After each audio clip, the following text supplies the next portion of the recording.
Hello students, today I am starting with exercise 7.2. Question number 1 is, question number 1 में आपको given है the side of a regular decagon is denoted by D. Express its perimeter in terms of D. और आपको hint में बताया है a regular hexagon has 10 equal side कि जो आपका रेगुलर हेक्सागन डेकागन होता है उसकी 10 इक्वल साइड्स होती हैं। मतलब रेगुलर डेकागन आपकी एक ऐसी फिगर है जिसकी 10 बराबर लेंथ वाली 10 बराबर साइड्स होती हैं, यानी कि जो उसकी 10 साइड्स होंगी उनकी लेंथ इक्वल होगी। क्वेश्चन नंबर 1 में आपको गिवन है साइड ऑफ जो भी आपका वो रेगुलर डेकागन है 10 साइड वाला रेगुलर डेकागन वो गिवन है, उसकी side of a regular decagon is denoted by D, वो डी से डिनोट की जाती है। और उसके आगे रेगुलर वर्ड है, डेकागन के आगे रेगुलर वर्ड है, दैट मीन्स उसकी 10 इक्वल साइड्स हैं। डेकागन एक ऐसा पॉलीगन है जिसकी 10 साइड्स होती है। इफ़ उसके आगे रेगुलर वर्ड है दैट मीन्स उसकी 10 sides, all 10 sides are equal, right. अब क्वेश्चन ने बोला है आपको उसका पेरीमीटर एक्सप्रेस करना है इन टर्म्स ऑफ डी। आपको रेगुलर डेकागन का पेरीमीटर लिखना है in terms of D, right. जो भी पॉलीगन आपका रेगुलर होता है, जिस भी पॉलीगन के आगे रेगुलर वर्ड होता है उस पॉलीगन के पेरीमीटर का फॉर्मूला होता है number of sides multiply length of each side. प्रत्येक साइड की जो लेंथ है, यानी कि आपकी जो सिंगल साइड की लेंथ होगी आप उससे मल्टीप्लाई कर देंगे। नंबर ऑफ साइड्स, कितनी साइड्स हैं यहाँ पे हमारे पास रेगुलर डेकागन में 10 साइड्स होती है, multiply length of each side. एक साइड की लेंथ कितनी है डी, राइट। तो your answer is 10D।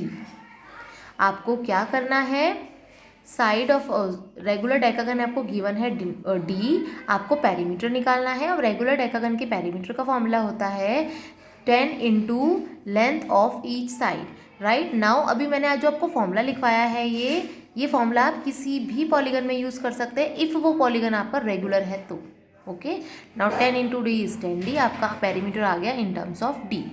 Now question number 2 is, question number 2 में गिवन है two equal sides of an isosceles triangle are taken as x centimetre and the unequal side is taken as y centimetre. एक isosceles triangle है।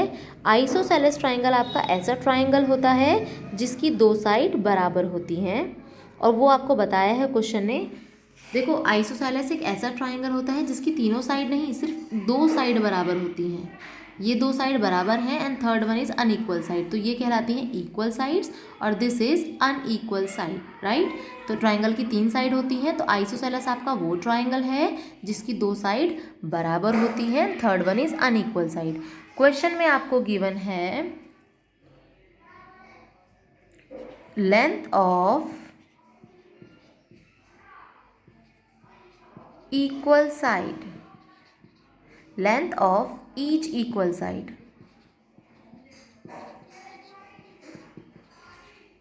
जो भी आपकी equal side है उसकी length है x सेंटीमीटर, और जो आपकी अनइक्वल साइड है length of unequal side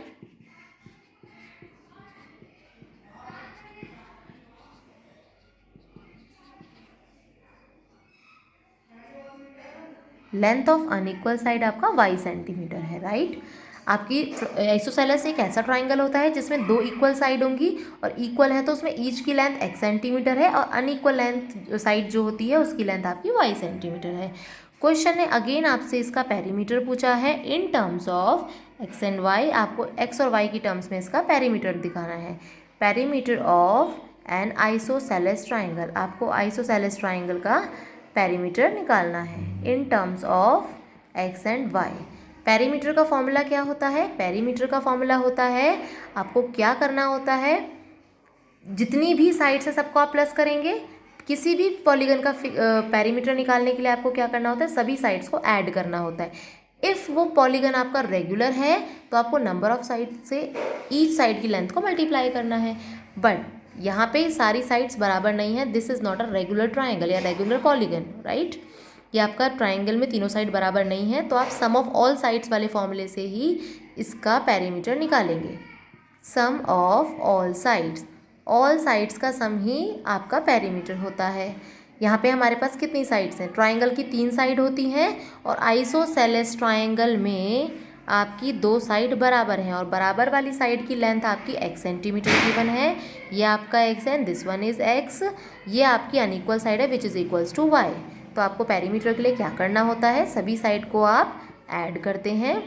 now x plus y, तीनों साइड आपने ऐड करी हैं। x plus x is 2x plus y. तो आपका पेरीमीटर ऑफ आइसोसेलेस ट्राइंगल क्या हो जाएगा? 2x plus Y.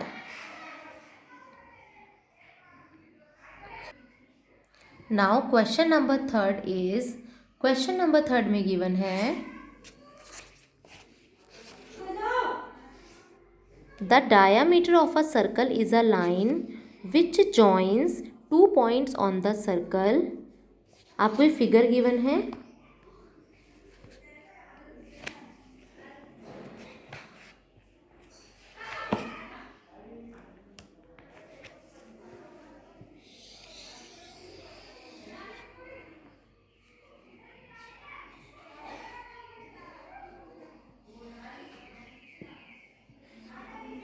ये आपको एक सर्कल की फिगर गिवन है।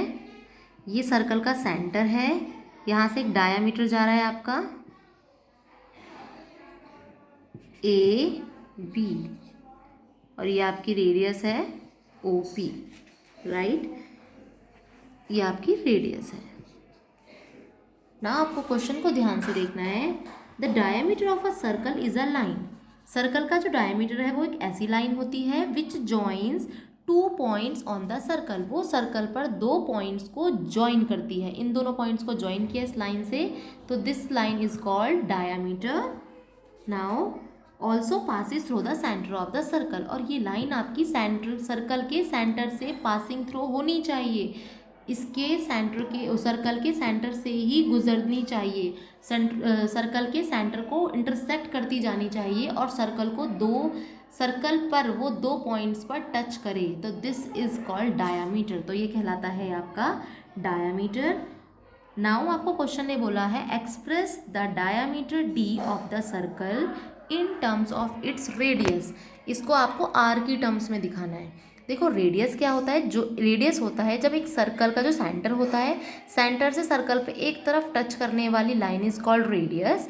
और सर्कल को 2 पॉइंट पर टच करने वाली लाइन या 2 पॉइंट को ज्वाइन करने वाली लाइन और जो पासिंग थ्रू हो सेंटर से, जो सेंटर से होकर पास करे, दैट इज कॉल्ड डायामीटर। वो कहलाता है आपका डायामीटर। अब आपको क्वेश्चन में डायामीटर को रेडियस की फॉर्म में लिखना है। देखो अगर हम बात करें सिर्फ ओ ए की, तो ओ क्या है? सेंटर है और सेंटर से सर्कल को टच करने वाली line is called radius. That means आपकी तो रेडियस होनी चाहिए। नाउ अगेन अगर हम इसको नहीं देखते हैं तो ओ इज सेंटर और सेंटर से सर्कल को टच करने वाली line is also an radius, वो भी आपका एक रेडियस है। तो आपको क्या करना होता है? आपको पता चल गया और मैंने आपको बोला ए बी आपका डी है, यानी कि डायामीटर है। तो आपका डायामीटर ऑफ अ सर्कल का डायामीटर क्या होगा? सर्कल का डायामीटर होगा ए बी, क्वेश्चन ने गिवन किया है। और ए बी आपका जो है वो आर प्लस आर, 2 आर को ए बी कैसे बना है? ओ ए प्लस ओ बी से। और ओ ए की लेंथ कितनी है? आर, ये भी आपका आर है।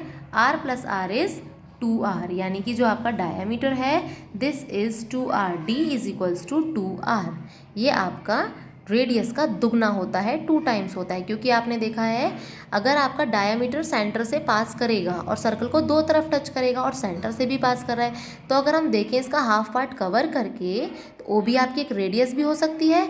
और अगर ओ बी कवर करते हैं तो ओ ए आपकी रेडियस हो सकती है। तो 2 रेडियस को जब आपने ऐड किया है तो आपका ए बी क्रिएट हुआ है विच इज़ अ डायामीटर, और दोनों को आपने ऐड किया तो आ गया 2r। तो आपने डायामीटर को r की टर्म्स में लिख दिया है, राइट।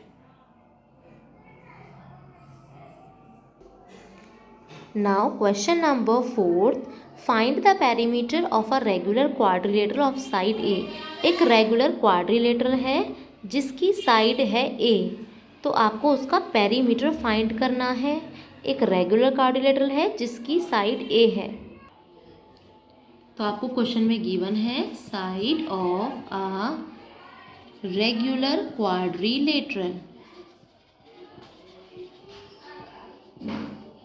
रेगुलर क्वाड्रिलेटरल की जो साइड है वो क्वेश्चन में आपको गिवन है ए, कि एक रेगुलर क्वाड्रिलेटरल की साइड ए है। क्वेश्चन ने आपसे उसका पेरीमीटर पूछा है, तो पेरीमीटर का फॉर्मूला क्या होता है? पेरीमीटर का फॉर्मूला होता है, मैंने आपको अभी बताया था, जो भी पॉलीगन आपका रेगुलर होता है उसकी सभी साइड बराबर होती है।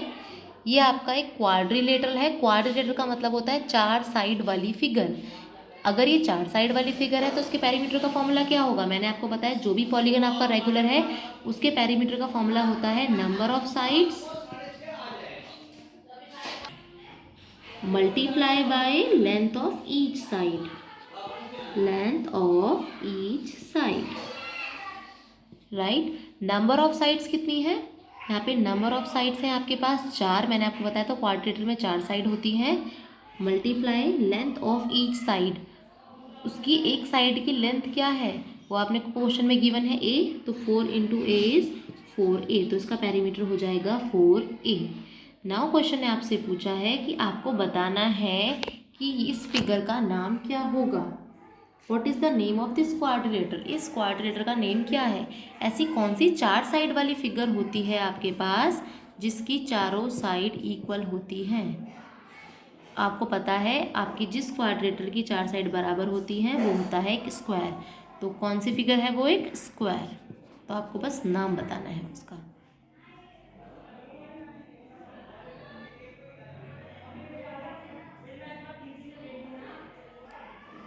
Now question number 5। Question number 5 करने से पहले आपको पता होना चाहिए एसोसिएटिव प्रॉपर्टी ऑफ मल्टीप्लिकेशन का मतलब क्या होता है। एसोसिएटिव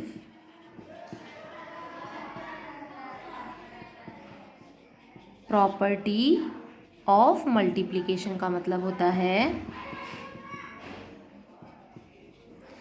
दो से ज़्यादा जो नंबर्स होते हैं उनको मल्टीप्लाई करना। और मल्टीप्लाई करने पे जैसे हमने 2 से ज़्यादा नंबर्स लिए हैं, जैसे कि मैंने लिया इज़ 2 मल्टीप्लाई 1 मल्टीप्लाई 3। 2 या 2 से ज़्यादा नंबर्स आपका क्या होता है, अगर आपकी मोर देन 2 डिजिट्स हैं, नंबर्स हैं, आपको उन्हें मल्टीप्लाई करना है। 2 से ज़्यादा नंबर्स की मल्टीप्लिकेशन करके जो आंसर आता है, जैसे आपका 2 इंटू 3 इज़ 6 इंटू 1 इज़ ये आपका आंसर 6 आया है। इन नंबर्स को आगे पीछे करने पर जो आंसर आएगा वो भी सेम ही होगा। जैसे कि मैंने यहाँ क्या किया, सबसे पहले एसोसिएटिव प्रॉपर्टी का मतलब ये होता है आपको क्या करना है। जैसे आपके पास 3 नंबर है, 2 इंटू 1 इंटू 3, राइट। अभी मैंने 2 और 1 की मल्टीप्लाई, तीनों की एक साथ मल्टीप्लाई तो हो नहीं सकती, 2 करके करनी होती है। 2 इंटू 1 इज़ 2, 2 को जो भी आंसर आए इन दोनों को मल्टीप्लाई करने पर फिर उसे आप मल्टीप्लाई करेंगे 3 से, इज़ 6, राइट। अभी मैंने क्या किया, इन्हें रिप्लेस किया। पहले मैं 2 इंटू 1 की मल्टीप्लाई नहीं करूँगी, अभी मैं 2 इंटू 3 की करूँगी। मैंने 2 इंटू 3 की मल्टीप्लाई करी, देन जो आंसर आएगा उसे 1 से करेंगे, मतलब आगे पीछे कर रहे हैं हम डिजिट्स को। Now 2 into 3 6, 6 into 1 is 6, answer आपका 6 ही आएगा। नाउ पहले मैं 1 और 2 की मल्टीप्लाई 1 और 3 की मल्टीप्लाई करूँगी, जो आंसर आएगा देन उसे 2 से करूँगी। 1 into 3 is 3 and 3 into 2 is 6, right.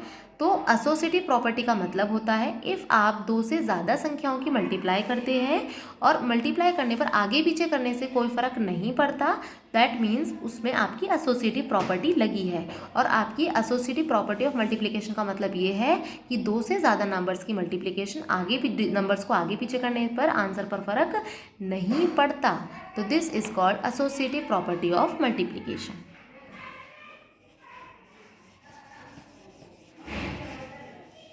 Question number 5 में क्वेश्चन ने बोला है, ए पार्ट है, वी में first multiply 5 and 6 and then multiply it by 3। हम मल्टीप्लाई, हमारे पास 3 नंबर्स हैं 5, 6 एंड 3। तो क्वेश्चन ने आपको बोला है आप इनका प्रोडक्ट निकालना है, इनकी मल्टीप्लिकेशन करनी है आपको। तो आपके पास 3 तरीके हैं। फर्स्ट वन इज़, पहले आप 5 और 6 की मल्टीप्लाई करेंगे एंड देन करेंगे मल्टीप्लाई इट बाय 3। अभी आप 5 और 6 की मल्टीप्लाई करेंगे, देन आप मल्टीप्लाई करेंगे इसे 3 से।